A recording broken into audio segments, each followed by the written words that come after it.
Benarkah salat itu budaya?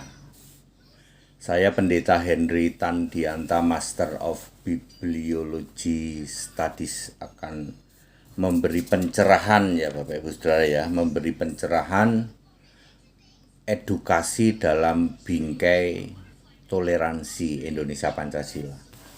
Saya diberi sebuah tayangan YouTube. Ada seorang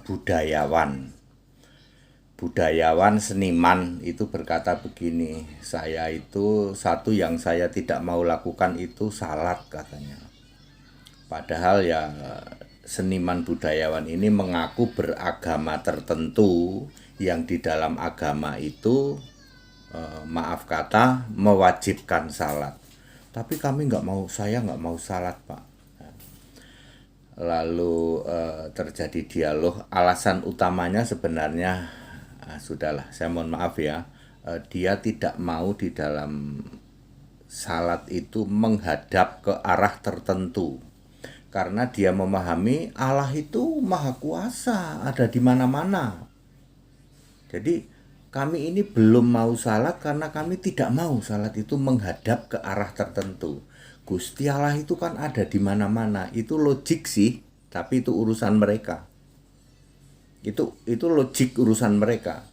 Ya mestinya Allah itu ada di mana-mana. Menyembah Allah ya tidak harus hadap sana, hadap sini, hadap situ, enggak harus. Oke, saya tidak mau berkomen tentang urusan mereka itu ya. Mengapa mereka mengaku beragama tertentu yang mewajibkan salat, mengapa tidak mau salat? Alasannya tidak mau menghadap ke arah tertentu, itu urusan mereka. Saya akan membahas dari sisi Kristen ya, dari sisi Kristen ya. Alkitab menulis, perhatikan baik-baik, Nehemia 8 ayat 6, Esra khotbah. Ini bahasa yang mudah dimengerti ya. Kalian silahkan Bapak Ibu Saudara membaca Nehemia 8 ayat 6. Esra itu khotbah. Lalu setelah khotbah bla bla bla bla bla, lalu jemaat itu mengatakan amin sambil mengangkat tangan. Amin, mengangkat tangan. Lalu sujud, cium tanah. Ini kan gerakan salat, betul nggak? Amin, mengangkat tangan, lalu sujud, cium tanah. Ini kan salah satu gerakan salat. Jadi orang Yahudi itu salat, yes. Anda ketik di dalam translate ya, translate di Google Indonesia Inggris ya, Indonesia Inggris. Salat itu kan udah jadi bahasa Indonesia toh.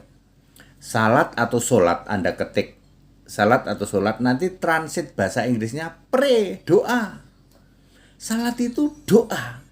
Jadi kalau doanya angkat tangan lalu sujud, ada di Nehemia 8 ayat 6, berarti Yahudi itu salat. Ya betul.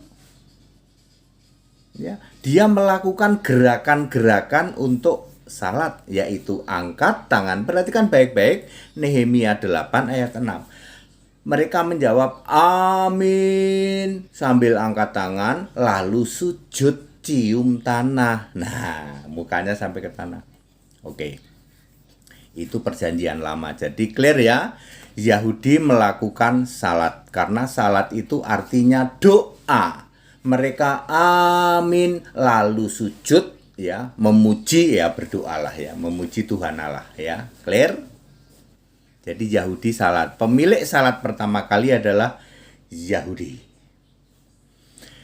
Lalu Yesus di dalam Matius 26 ayat 39 sujud. Yesus juga melakukan gerakan salat. Yesus sujud. Matius 26 ayat 39. Yohanes 11 ayat 41. Yesus menengadah. Jadi Yesus itu waktu doa juga menengadah iya, sujud iya. Yesus melakukan gerakan salat. Karena salat itu artinya doa, berdoa. Yahudi pemilik salat. Yesus melakukan gerakan salat. Yes.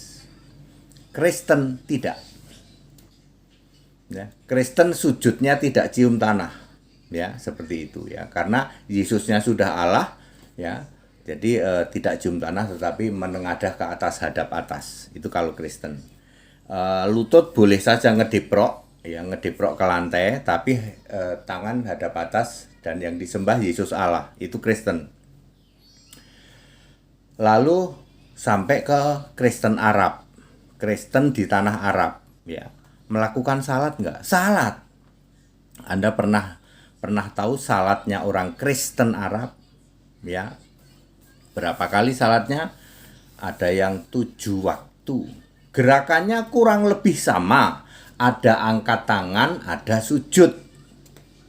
Ya, itu ya. Jadi semua orang Yahudi, ya, kemudian orang Arab, kalau doa memakai gerakan salah satu gerakan utamanya adalah angkat tangan dan sujud cium tanah. Tapi Yesus tidak melakukan sujud cium tanah, Yesus hadap atas, ya. Ya, Yesus juga mengangkat tangan iya, sujud iya, tapi sujudnya beda dengan sujud. Itu saya sudah ada tayangan ya, mengapa di perjanjian lama sujudnya cium tanah, di perjanjian baru sujudnya angkat tangan. Ada tayangan saya. Jadi kalau begitu sholat itu budaya, Pak. Iya, budaya dari Arab, budaya dari Yahudi. Yang duluan salat siapa, Pak? Yahudi. Yang pertama kali salat itu Yahudi, lalu Kristen. Sampai hari ini Yahudi masih salat nggak, Pak? Masih. Kristen Arab salat nggak, Pak? Masih. Catat baik-baik, Yahudi sampai hari ini masih salat? Masih. Kristen Arab salat? Masih. Ya. Di Arab ada Kristen banyak ya, di Arab Saudi, di Bangladesh, di Pakistan, di Irak, di Iran. Ya, jadi salat itu janganlah diartikan gerakan. Kalau salat itu diartikan gerakan, nggak ada yang benar, nggak ada yang sah. Semua orang salat kalau yang dilihat itu gerakannya, nggak ada yang sah. Ngangkat tangan tuh macam-macam, Pak. Ada yang tinggi banget, ada yang begini, ada yang ngadep sini, ada yang ngadep sini, amin gitu, ada yang ngadep sini, ada yang ngadep sini, ada yang satu tangan, ada yang dua tangan. Lalu ketika sujud ya macam-macam, Pak. Sujudnya ada yang hadap atas, ada yang cium tanah. Kalau Kristen itu hadap atas. Kalau Yahudi cium tanah. Sampai mukanya sampai ke tanah, ya, seperti itu.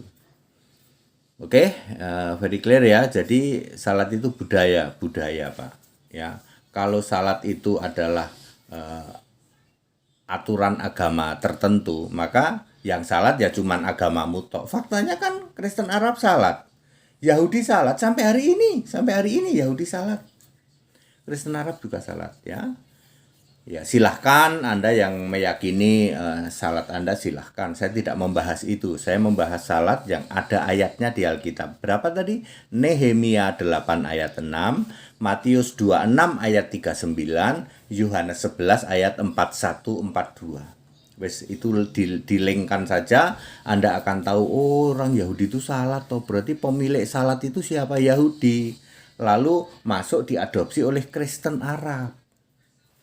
Ya, karena salat itu artinya berdoa. Klik di Google salat, translate Indonesia, Inggris, salat itu jawabannya pray, berdoa. Karena budaya di Arab berdoa itu ada gerakannya. Kalau di Indonesia berdoa begini toh. Betul? Ya. Atau begini. Ya. Ada yang begini, ada yang begini. Ya. Itu budaya, ya.